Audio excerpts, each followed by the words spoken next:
पहले जो औरतें आई थी पिछले कैंप में मोर देन 50-60% जो है ना लेडीज आई हैं।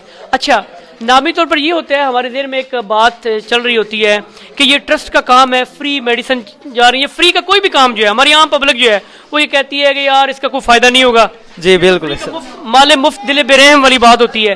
तो माले मुफ्त जहां भी आता है वो मेरे जेन में भी, एज एंकर आपके जेन में भी, आपके कैमरामैन के जेन, हर बंदे के जेन में आता है कि यार ये मुफ्त का काम है, इसका फायदा कोई नहीं होगा। लेकिन मैं ये देखता हूँ, और ये मेरी ऑब्जर्वेशन है 3 कैंपों की, तो मेरा ख्याल है कि लोगों के जेन में ऐसे नहीं है। अगर ऐसे होता तो लोग दोबारा मेडिसिन लेने के लिए ना आते। यहाँ पे जितनी भी लेडीज हमारी आई हैं वो यकीन करें हमारे पहले कैंप में भी थी और उसके बाद दोबारा भी आई हैं, और उन्होंने मुझे कहा है कि हमें बहुत फायदा हुआ है।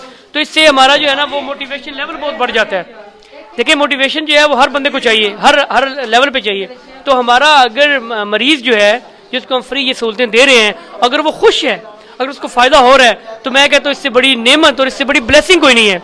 और जो हमारा मकसद है कि जो सबसे बड़ा मकसद है कि जो गरीब आदमी है, जो आम बंदा है, जो मेडिसिन नहीं ले सकता, जो बड़े शहर में नहीं जा सकता, अगर वो हमारी मेडिसिन से खुश है, तो मैं कहता हूँ हमारा जो काम है अल्लाह जी बिल्कुल में वो जो है वो इंशाल्लाह कबूल हो। तो ये सबसे बड़ी जो है ना वो हमारी एक ब्लेसिंग है। जी नाजरीन, ये थे आतिफ साहब जो अपनी राय का इजहार कर रहे थे इस हवाले से कि ये जो फ्री अद्वियात दी जा रही हैं, ये बेहतर है कि जो मतलब पैसों से या फिर गरीब अवाम है जो अपना पैसों से इलाज नहीं करवा